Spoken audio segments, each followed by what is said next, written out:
Good morning, everyone. Thank you for joining us in this session during the European Open and Digital Learning Week organized by Eden.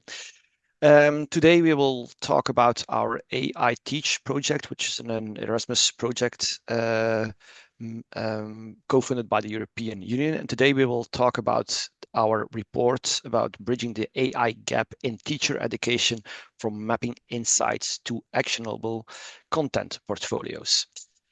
My name is Karel Boel. I'm a postdoctoral researcher and lecturer on educational technology, focusing on XR and AI at both University of Applied Sciences, Vives, and at Ghent University, both in Belgium.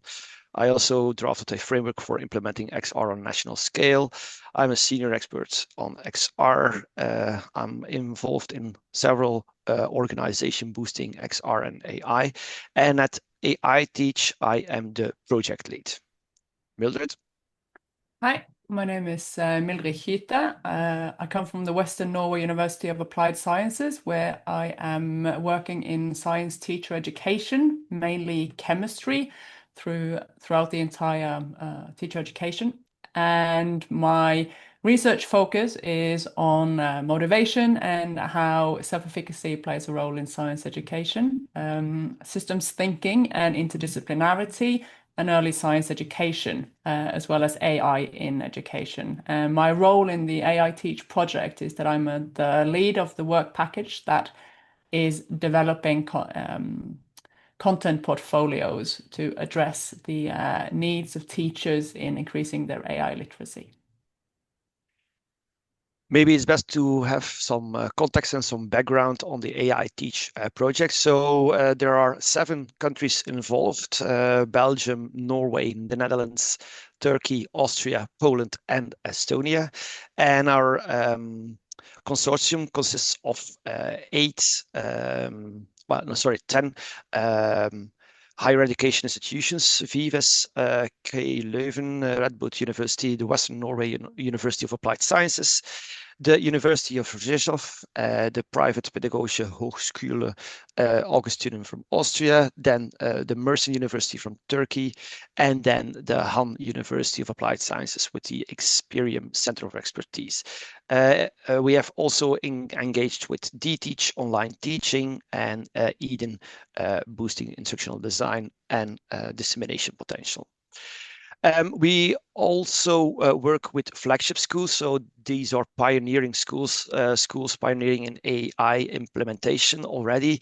You can see them here. So it's a large consortium, but we also have some ambitious objectives with this project. So what is the AI Teach project about? It's actually focused, our target groups are pre-service and in-service secondary school teachers, and also higher education pre-service educators. Why is it necessary? Well, we wanted to navigate AI in education and to enhance the AI literacy of our target groups. We'll be doing this by offering a capacity building program, which we will discuss later during this webinar. And for now, we will discuss the Mapping Insights report, because we are building our capacity building program from the literature review, best practices screening, curriculum screenings, focus group interviews, expert teachers, testimonials, and of course, within an international collaboration effort.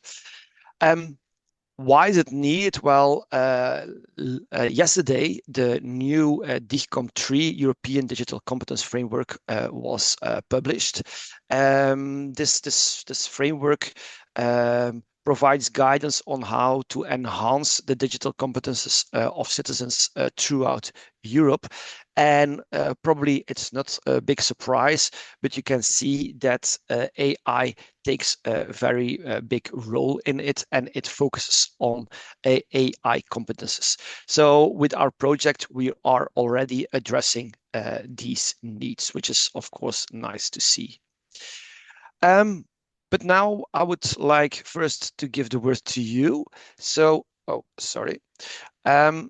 I would like to invite you to go to wooklab.com. You can see it above, using this code. And I would like you to list the potential or the possible advantages of an European scope for AI in education? Why do you think that it is valuable to take on a European approach? So just go to wooklab.com, use the code you can see here, and then I'm looking forward to your answers. Okay, so I see that indeed it's nice to see, for example, standardization. I think indeed that's a very valuable approach indeed, taking on a European scope. Yeah, qualification. Yes, we're looking into that too. Gamification is, of course, a possible advantage of AI, but I was mainly looking for why an European scope.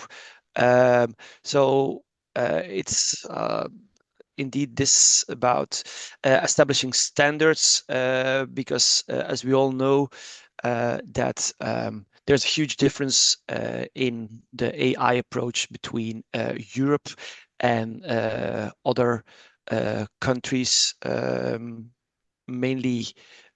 So indeed, the European point of view and collaboration, of course. Okay, thank you. Let's move on. So actually, we believe that there are 7 valuable assets to our European scope in as opposed to just a plain national scope. First, of course, there are diverse perspectives and language and inclusivity challenges. We are with 7 countries. There are differences in culture, linguistics, and also pedagogical and policy differences. So by combining them, we can take on a broader scope and indeed forward towards standardization. Also, indeed, we can have a broader impact because when there's policy alignment, we can expand our scope and, of course, expand our impact. Of course, in collaboration, there's always a larger talent pool. So combining expertise from different perspectives is, of course, always an asset. Also, benchmarking and comparative research. We are looking into 7 different countries' perspectives. By combining them, we can set a benchmark, find similarities, find some differences, and works towards a European approach. Cross-border innovation, of course. There are different ways of implementing and experimenting with AI, and bringing together strengthens our approach. Of course, funding and sustainability. This is a really large project, 17 partners from 7 countries involved. By combining the funding, we can make a stronger project and, of course, create a bigger impact. And scalability and transferability. Our content portfolios, which Mildred will discuss later on, will be tested in multiple contexts, which make them more robust and adaptable to scale. So there are, as you can see, several advantages of our European approach. Now let's focus a bit more into detail. So throughout our AI Teach project, we adopted the methodological framework of educational design research, as developed by McKinney and Vives, as you can see below. And it consists of 3 main phases. The first one is the needs and the context analysis, which will be the main focus of today. This consists of both literature reviews. So we did a very thorough literature review and drafted a concept and tested it and validated it with focus groups and with interviews with experts. And the site visits include the flagship schools. So we engage them to provide valuable insights, and this is then all combined in a first prototype. This will be then iteratively developed throughout several prototypes, which leads to a final prototype, which will then be summatively tested and expanded and disseminated. So this is throughout the whole of the project, but you will see that we adopt this methodology consistently in our sub-work packages. And what are the work packages? So AI Teach consists of 7 work packages. The first one is, of course, project management and coordination. The second one, which we will focus mainly on today, is mapping of the state of the art via a gap analysis report consisting of the literature review. We looked for best practices which are out throughout Europe. We screened the curricula to see to what extent we are already implementing AI in education, and we asked experts to in focus groups to see what are their needs and what are the boundary conditions to have a capacity building program. Work package 3, which is led by Mildrid. She will be leading the development of the capacity building program, which is kind of an e-course fostering AI literacy in educators. And yeah, we'll be testing and iteratively developing the content portfolios. But that's not it. Work package 4 focuses on the implementation, so we will implement it in our own curricula to have an immediate impact, but also we will foster mobility involving students from the partnering countries to engage in summer schools, to have discussions, interact with each other, share insights, together with some internships and peer learning visits and blended intensive programs. And of course, as I mentioned before, the third phase consists of the evaluation. So we will finalize the framework and prepare some policy documents on a European scale. And as this webinar is, of course, part of work package 7, in which we will communicate and disseminate and exploit this project as best as possible. As base frameworks, as grounding frameworks of the AI Teach project, of course, we engaged with Holmes' framework on artificial intelligence in education, which was commissioned by the European Commission, but also the UNESCO AI framework, which focuses on AI competency for teachers. Actually, you will see that the UNESCO is already kind of embodied or integrated in Holmes' framework. And we will match them with the Decock Edu framework consisting of competences for educators, mainly focusing on the micro level of teaching and learning and empowering learners. Now let's focus on Holmes, because maybe not all of you are already familiar with it. Holmes framework mainly consists of 3 sub-levels. The first one is learning about AI. It's about gaining knowledge of the basic AI concepts, both from a technological perspectives and from a human perspective, so including ethics, as was mentioned before during the polling. Then the second one is learning with AI. It's about how can we use AI consciously and deliberately to support learning and teaching. For example, as was already mentioned too, adaptive systems, personalized feedback, gamification, motivation, and so on. Finally, which is more an advanced level, then we will focus on using AI to learn about learning. It's about learning analytics. How can we analyze the learning processes of the students, and how can we use data to improve our teaching strategies, curriculum design, and educational research? So these are the 3 main phases which we consistently use throughout the project. And as I mentioned before, in work package 2, which we will focus on now,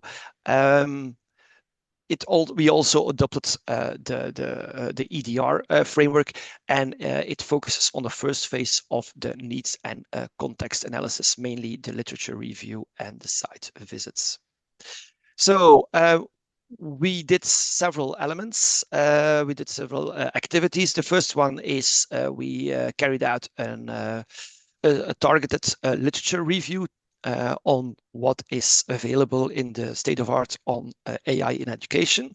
Second, we made an evaluation of 21 European best practices. So we looked in what does already exists and how can we learn from it, take the best practices and blend them in our own approach.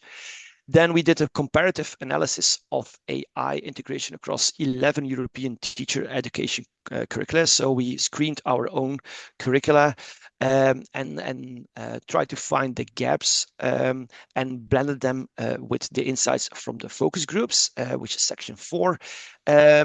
Conducted in the 6 partnering countries, Poland, the Netherlands, Norway, Belgium, Austria, and Turkey. So we included these several perspectives. And finally, we mapped them into a gap analysis matrix and a report, including overarching recommendations, which we will discuss now, and which will also be the basis for the development of the content portfolios. So again, a question for you. What do you think are the main barriers for AI in education? So you can go to wooklab.com, use the code above, and let us hear you. What do you believe are the main barriers? I see that there are some elements about resistance and acceptance, indeed, fear, resistance to change, the adaptation to new tech, lacking understanding, AI literacy, indeed. So yeah, fear of AI. That's correct, I believe. Potentially it's because of indeed not understanding the AI world. It's about indeed the ethical concerns, but technological limitations and costs are absolutely valid concerns. Yes, the fear of not to be up to the tasks, it's too much, and it links to, for example, the tools. Which tools are valuable to use, because there are so many tools popping up everywhere. And also, indeed, I guess, clear policies. It's correct that we're still struggling with that, safety and privacy concerns, environment. Yeah, so I think that these are all correct and they are all valid. But let's see what came out of our own findings. So we listed the top 10 barriers which we found in the gap analysis. First, as was mentioned correctly, lack of clear policies and institutional guidance. Both on a school level and a national framework, there are still sound policies and guidance missing, which leaves it up to the teacher to decide, and that's not the proper way. Also fragmented or superficial integration. There's indeed no coherent progression. Mainly we are stuck at the base levels, but we should advance towards a more conscious and deliberate AI integration. There's, of course, limited time and continuity for professional development. I think you all can relate to them. In most cases, they are one-off workshops, but as we know from research, that's not the best approach for a professional development of teachers. We need more structured and ongoing training. As was mentioned earlier, indeed, there's a low teacher confidence in using AI, and there's a fear of misuse. Also, because a lot of teachers fear that students know more of it or are better in it than themselves. Of course, the ethical concerns. What about data privacy, bias, accountability? Who is the owner of the AI-generated content? There are all ethical concerns which are among the top 5. Let's continue with the overwhelming variety of tools, which I mentioned before and which was mentioned also by you. There's a huge overload of tools, and teachers indicate that they want a kind of an approved or a curated list of qualitative AI tools, or at least to have some quality standards of what are valuable and AI tools. Insufficient infrastructures and resources, and also the cost that comes with it. How can we work towards a more inclusive approach? Risk of dependency and reduced critical thinking. There have been rumors, there have been some preliminary research studies on brain dumping it with AI tools, and also teachers fear that they might be replaced because you have the AI tools which can do a lot of things. So what is the role of the teachers in this new AI era? Again, I mentioned before the lack of inclusion, accessibility, population. It's mentioned conceptually, so people are aware of the need for inclusivity, but it's rarely implemented. And finally, the assessment challenges. How can we assess or provide feedback with AI in a transparent way? The explainable AI is very important. What are the criteria? So there are valid fairness concerns. So it's very interesting to see that there's a huge array of barriers out there. So there is essentially a need to increase AI literacy in teachers and in students. Okay, but now what do you think are the most commonly mentioned barriers? Which are the primary? So you can list them. What do you think are the top 3? So you can list and drag them in the right order. It's clear that low teacher confidence is top 1.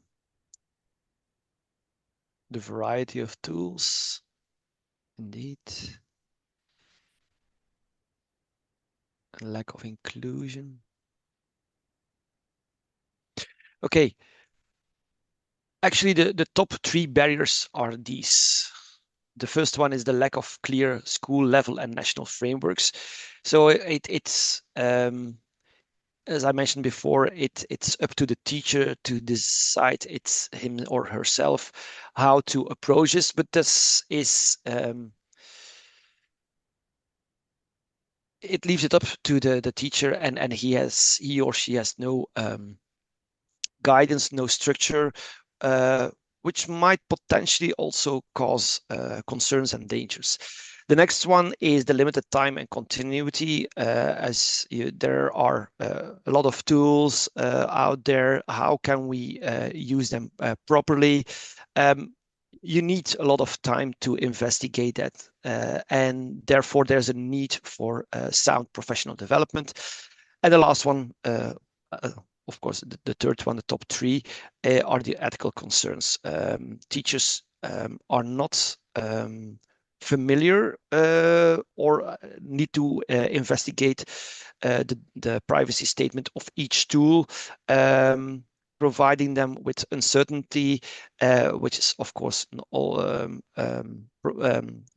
increases again their confidence, which provides them with lower adoption.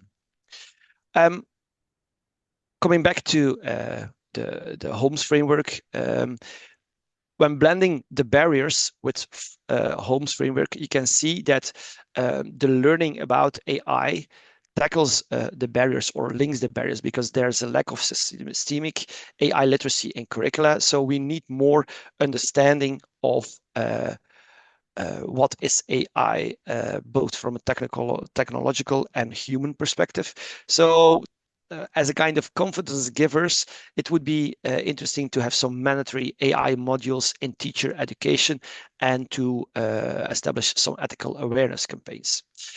Linking the barriers with learning with AI, we see that there's an over-reliance or there's a fear of over-reliance on AI for cognitive tasks and a fear of replacing teachers. So we have to rethink or redesign the role of teachers. How can they still play an important role in this AI era? Of course, as always, AI is only a tool. So the pedagogy first integration, let's think about the needs and how it can enhance and increase the learning or the teaching practices, and provide practical examples of how we can use AI for differentiation and creativity.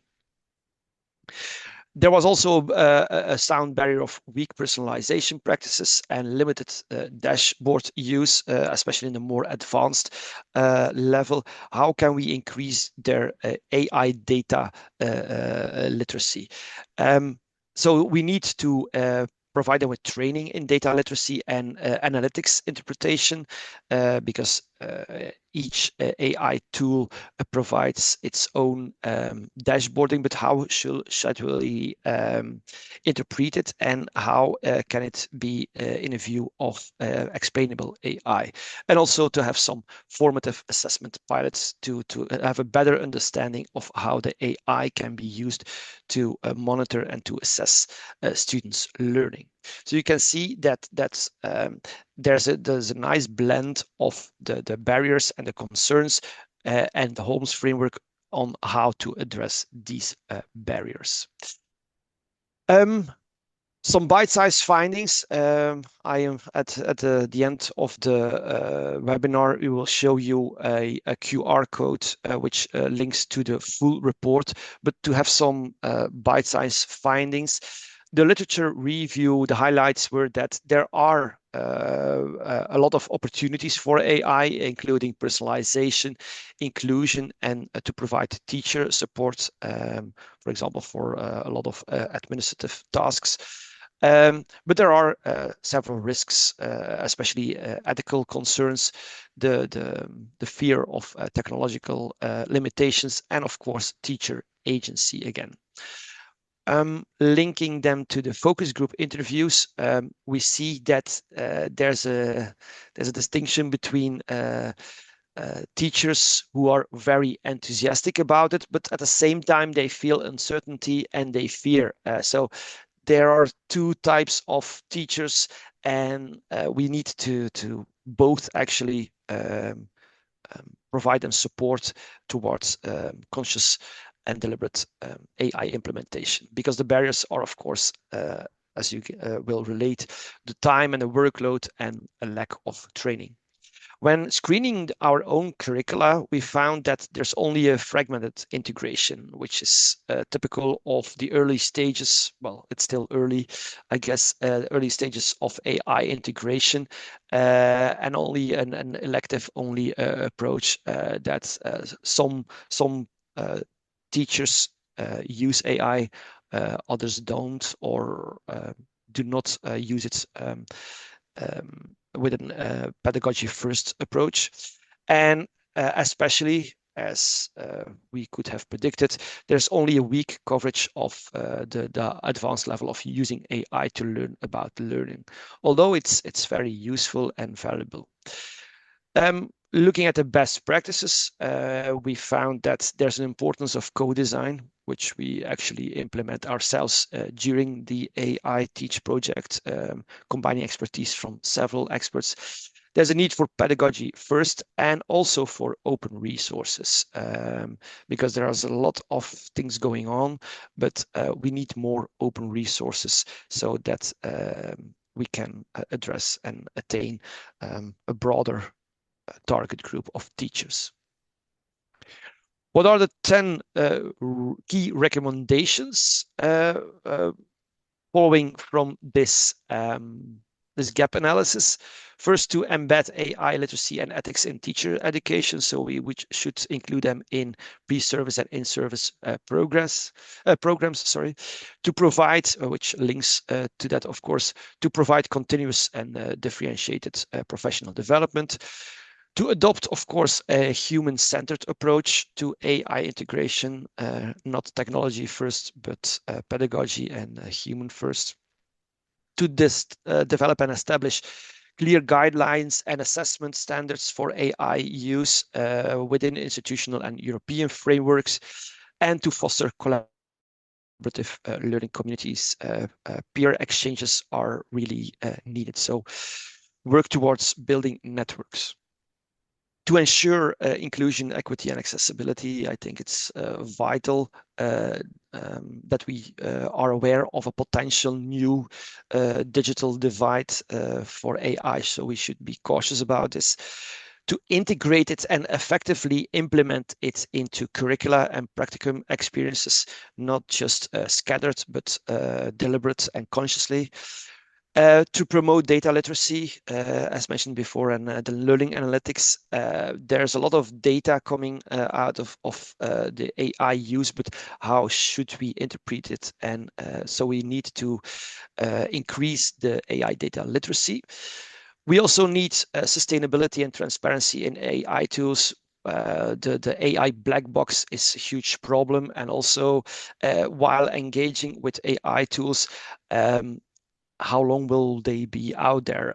Because they're popping out everywhere, but it's difficult to establish a sustainable approach.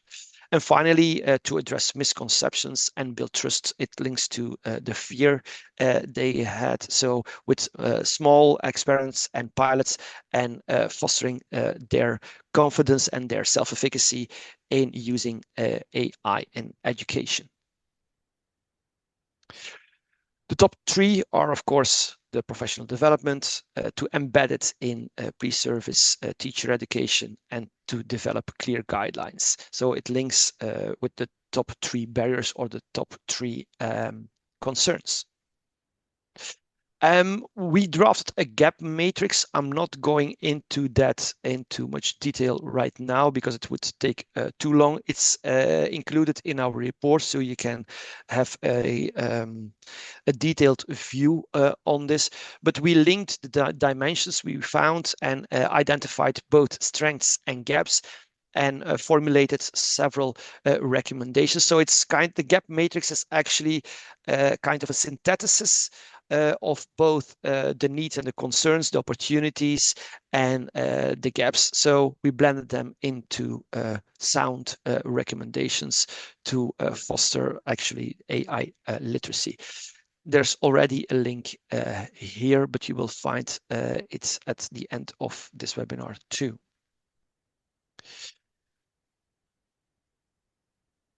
And before heading over to Mildred, I would like you to tell me which approach would you prioritize when designing an AI capacity building program? What do you think is the most important? Okay, so it looks like there's a main focus on teacher agency and human-centered design. So indeed, increasing their confidence and their literacy to understand what AI is and how it can be used. And of course, building communities of practice, which are very interesting because sharing insights increases, again, their self-efficacy. All right, let's head over to Mildred. So I'm gonna stop sharing my screen, and it's up to you, Mildred. Just get started on my screen sharing. There you go. So thank you, Carl, for a great introduction on the results from work package 2. And I will try to explain to you a little bit about our work in work package 3, where our aim is to develop the AI capacity building program. It is meant to include 20 ECTS, and they should address the needs found in the gap analysis in Work Package 2. And our development of this program has 2 tracks. So we're developing an e-learning course that can stand on its own on a Moodle platform. It is aimed at in-service teachers, pre-service teachers, and teacher educators. And it's going to be an open access course, giving the opportunity for all interested students to take the course. But at the same time, we're developing the course material in such a way that elements of these courses can also be integrated into existing courses and existing structures of teacher education across Europe. This means that both the content and the technical availability of the course material have to be developed with these 2 tracks kept in mind. So in the following, I'll talk a little bit about how we are approaching this, but mainly presenting it through the standalone Moodle perspective. But please keep in mind that we are at the dual approach that we are working from. We've divided the AI capacity building program of 20 ECTS into content portfolios based on the categories for AI capacity building in the homes at our framework from 2022 that Carl has already presented some of the content in.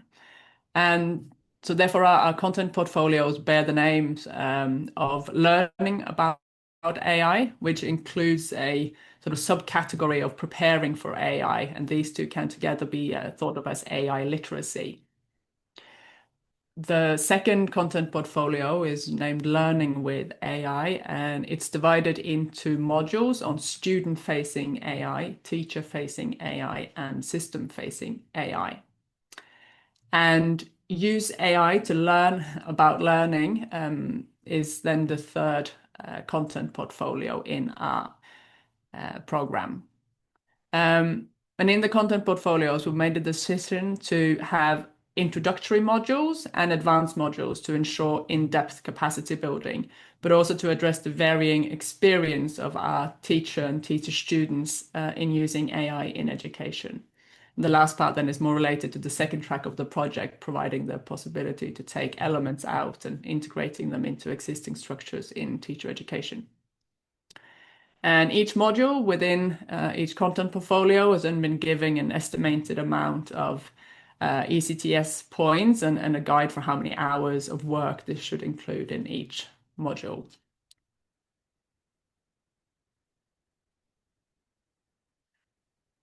Based on the HOMES framework, the Decock Edu, and the UNESCO AI framework and the findings on our gap analysis, we've decided on pursuing the following topics within each content portfolio.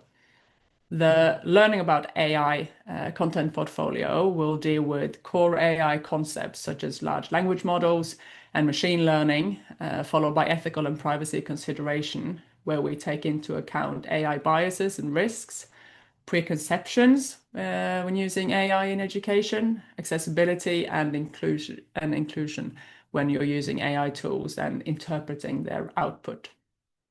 And also the physical and emotional consequences of increased use of AI in education and learning. We look into different types of AI, predictive and generative AI, robotics and embedded AI, and AI specifically for education, what they are and how their use affects learning communities. In the Learning with AI content portfolio, the module on system-facing AI will mainly concern itself with the development and understanding of AI usage policies, as well as developing tasks and assessments that can support students' knowledge in a transparent use of AI.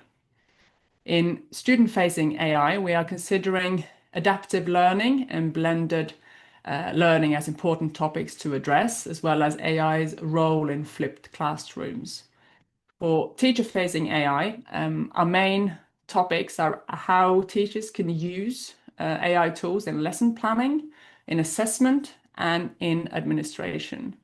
We also believe that teachers' competence should include a capability in selecting AI resources for their students and for themselves, and be able to evaluate the AI tools they are using, both for themselves and in class with students, for reliability and for relevance. The final content portfolio concerning using AI to learn about learning. This module we've only planned as an advanced module because we believe there's a certain level of understanding of AI needed in order to get good use of this module. The content portfolio will then mainly concern itself with learning dashboard analytics and the literacy required to make use of and understand these. We'll also address how AI can play a role in reflective teacher professional development.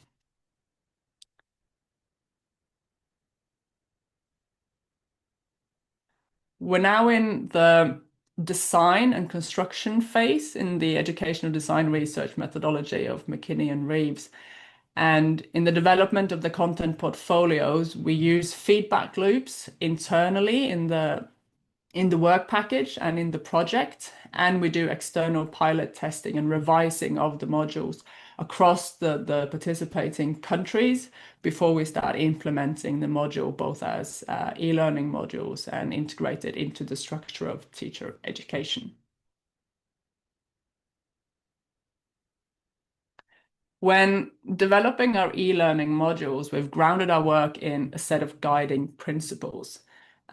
We aim to foster critical thinking and critical consciousness, creativity and experimentation, because deep learning happens when learners actively engage and reflect with the course content. We also aim to ensure a constructive alignment, that the learning objectives that we are presenting, the activities that we make use of, and the assessments are carefully connected so that what we teach and what our students do and how we evaluate everything reinforce each other.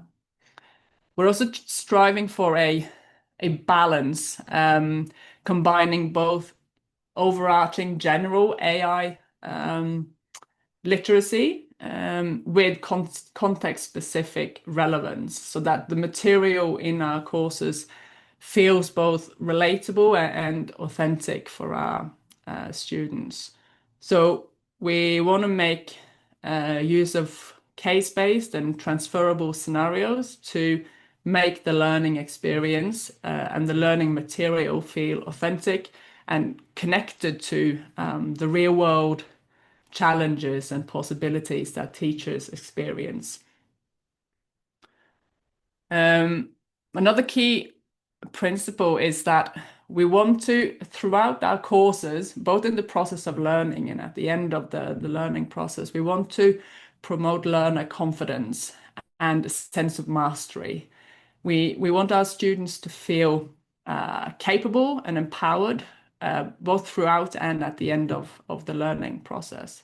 And to achieve this, every module that we develop integrates two essential building blocks. We call them the knowledge building and the practice. And the assignments that we present are designed to consolidate learning and encourage the application of what they have learned. And finally, in developing these courses, we need to be very aware of the dual role of our learners. They are both teachers and students at the same time. And so we need to have that in mind when we are developing the material.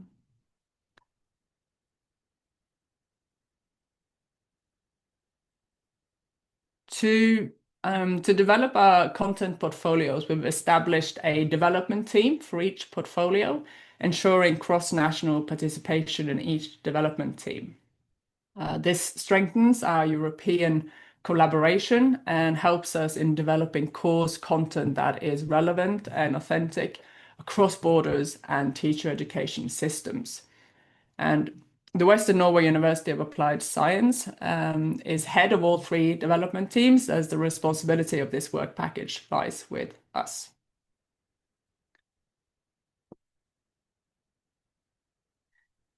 Now, I'd like to present some of the preliminary content in our modules. The modules themselves are to be finished by March 2027, and we've developed a timeline where the content of Portfolio 1, the learning about AI, is most developed at this moment. I'll therefore present more in-depth the content of learning about AI and its relation to the gap analysis in Work Package 2, and then I'll present an overview of the two other content portfolios, learning with AI and use AI to learn about learning.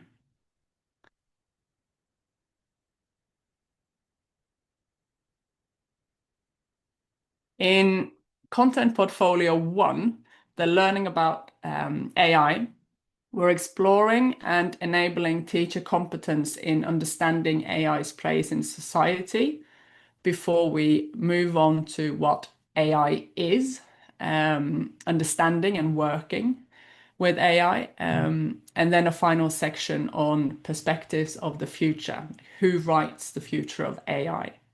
And these topics will then provide a solid foundation for Portfolio 2, learning with AI.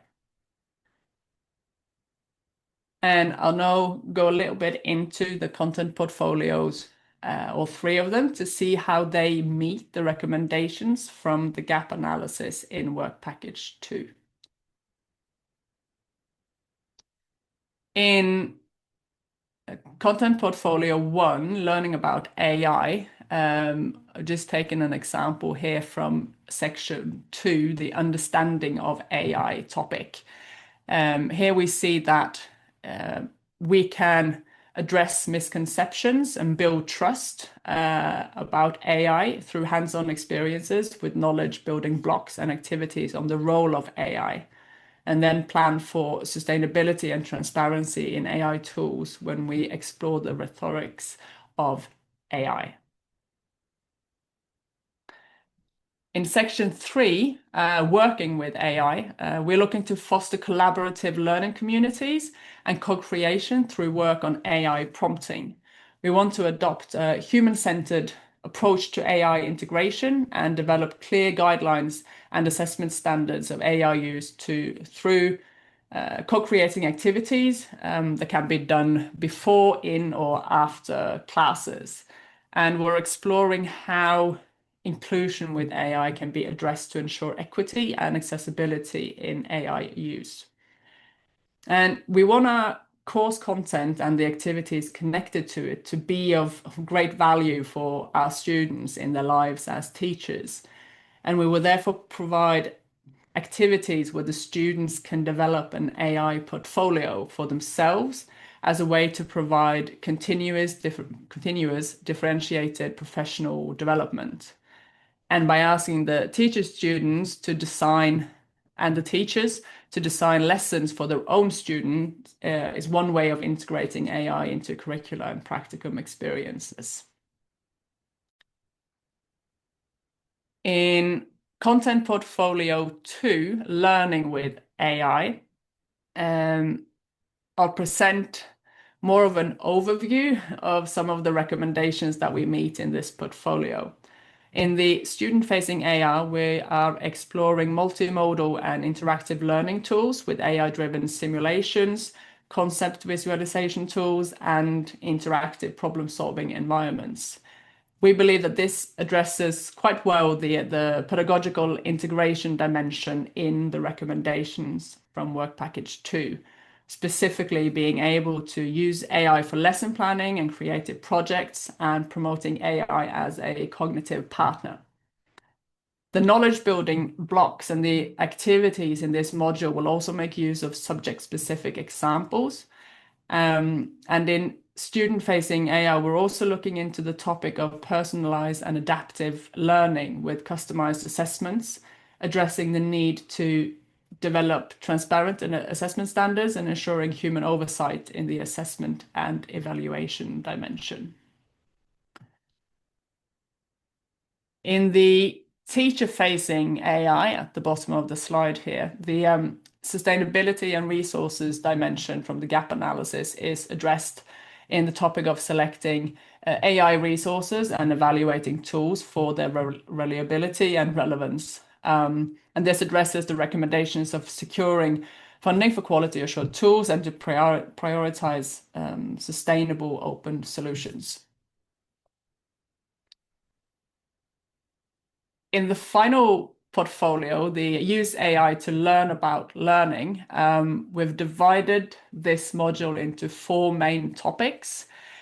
What are learning analytics, where we explore the definitions and the role of data, digital traces, and the goal of learning analytics, which is to learn about the learning process, together with critical reflections and challenges connected to the use of learning analytics. And all 4 topics will address the 2 dimensions, learning about learning with AI and ethics and inclusion addresses the recommendation, and all 4 modules addresses the recommendations of modules on learning analytics and ethical personalization, and to train teachers in data privacy bias. These 3 content portfolios and the introductory and advanced modules within these 3 content portfolios and the topics that we address within them will be enable teachers to confidently and with a critical reflection to use AI for themselves and for the students, as both as a personal learning coach, as a tutor or explainer, as a feedback provider, and as a collaborative partner or creative co-creator. We believe that then they will be able to use AI as a support tool for language development and as a motivator or even a game partner. It's been mentioned before.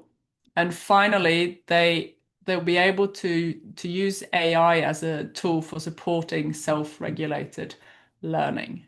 So this is sort of what we see as the next step, what they will gain from taking the content portfolios that we are developing. And I think with that, I'll say thank you for listening to me for now, and I'll give the word back to Carl, who will take you through the last phase of how the educational design research methodology plays out in our project. Yes, thank you, Mildred.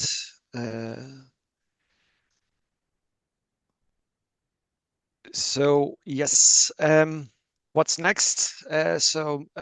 We discussed about work package 2, including the gap analysis, which was part of phase 1, the needs and context analysis.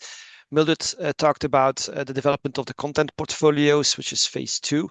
And at the end, the next work packages, the implementation are mainly focused in phase 3, where we'll be pilot testing them and implement them in actual curricula to be finalized and to be published openly, as Mildred said, that we can have a broad reach. This is, of course, our goal, that it not only stays with the 17 partnering organizations, but that it will be used by many of you.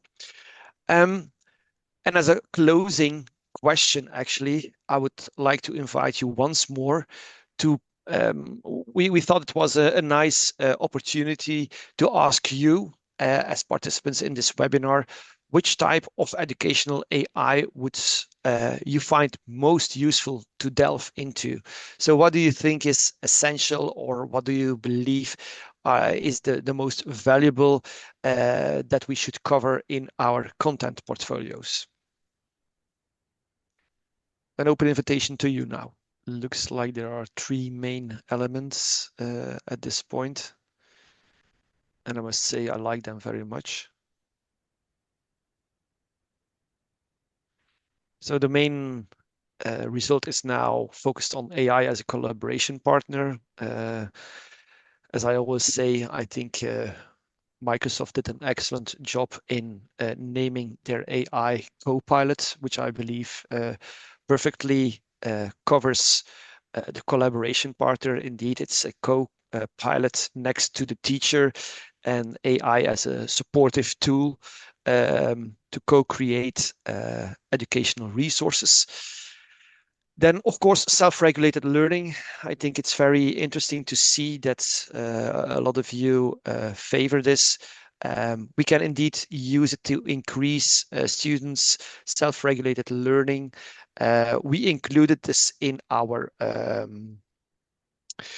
design. We use the Zimmerman model, consisting of the 3 phases of self-regulated learning, and we took that as a basis for our design. So we also believe that this fosters self-regulated learning within even the content portfolio. But AI is indeed a useful tool to support self-regulated learning, providing students with a better understanding of their learning process and their learning outcomes and how they can increase their competences. So very nice to see. And then the third one is the language and the reading, speaking, writing support tool. I think that's indeed especially focusing on higher education institutions, the most often used practice of AI up to now. But I also find it interesting to have AI as a personal learning coach. I think it blends a bit with AI as a collaboration partner, that it can provide students with adaptive learning content tailored to their own competences and their knowledge. So we're about to finish this webinar. So if you are happy with what we discussed here and you would like to keep in touch, we invite you, as I mentioned several times, to visit our project website. You will also already find 2 resources. The report on the gap analysis, including the gap matrix, which we believe is already very valuable to distribute. So that's why we published it on our website. There are many things to follow. You can also find us on LinkedIn and Facebook. So please check it out and to stay updated on our project. I would like to thank you all for joining us. Thank you also, Mildrid, for co-hosting this webinar, and for the rest of the partners, of course, of the AI Teach consortium, because this is a collaborative effort, as you have seen. There is a lot of people working very hard to have this project meet the expectations and to foster teachers' self-efficacy on AI. This was it. But we are, of course, happy to answer any questions if there are any questions. I tried to address already some questions I noticed in the Q&A, so I hope this actually addresses the questions. But if you have any more questions now, we are still open to address them.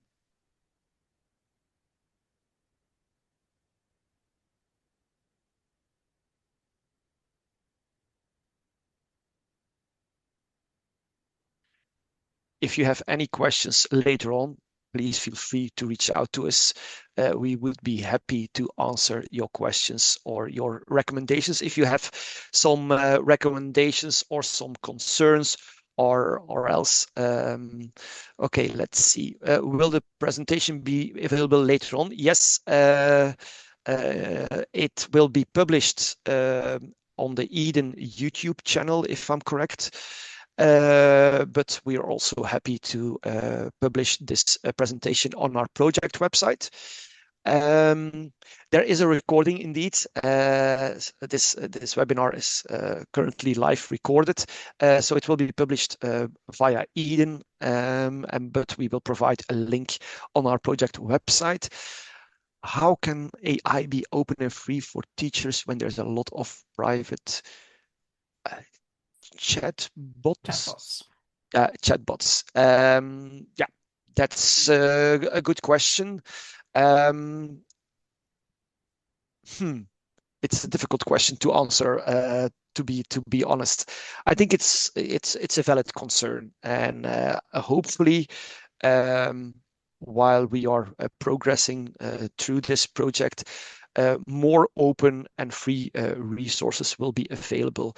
I know, for example, that in the Netherlands they are already working on a EODLW'25 or another GPT tool, especially for education, which will be open. But it's a valid concern, and hopefully, as things progress, especially on a European level, it would be nice to see some more also European based tools. How do we bring collaborative approach in designing educational tools, including AI? Yes, it's a very good question, and actually, this is something which does not apply to AI only, but I believe that indeed companies, edtech companies, should be more aware of their approach and to invite actual teachers who are doing it day by day, to include them, to ask them about their concerns, about their needs, and to have a collaborative approach. So it should be actually kind of a more general approach to edtech. But as I am looking at a European level, I see that there are a lot of organizations focusing on educational technology from a more governmental perspective, which take this into account. As an example, in Belgium, we have edtech Station, which actually addresses this. It tries to link teachers with technology providers to bring out the best and to have actual tangible products which are fit for educational practice, and not only from a technological perspective, but actually from a pedagogy first perspective. So I fully support this this request or this concern, but I see there are several organizations throughout Europe popping up, and they are combining efforts.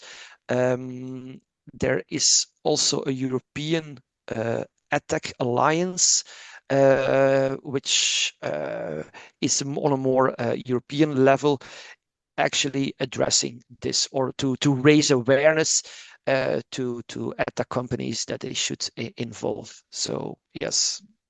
I think it's also an interesting question for our project, because it's a topic that kind of crosses all three content portfolios, and sort of tells us that increasing teacher literacy in AI in education is important in order to play a role in exactly this as well. That you do need the teacher competence and the teacher view connected to AI when answering these type of questions, and finding good solutions between the ones designing educational tools and the ones using it. So I think that's is a point for our project as well to bring forward. Absolutely. I see there is a recommendation. Thank you, Kyte, for providing us with this information. It's about Teacher in the Loop AI approach by the Commonwealth of Learning. We will definitely look into that. Thank you. And yeah, very happy with this. So I think we are at the end of this webinar. As mentioned before, please feel free to keep us updated, or to raise questions or concerns or recommendations. We are happy to include them. And I hope this webinar was valuable to us. Please let us know what you are in need for. Okay, thank you. Thank you.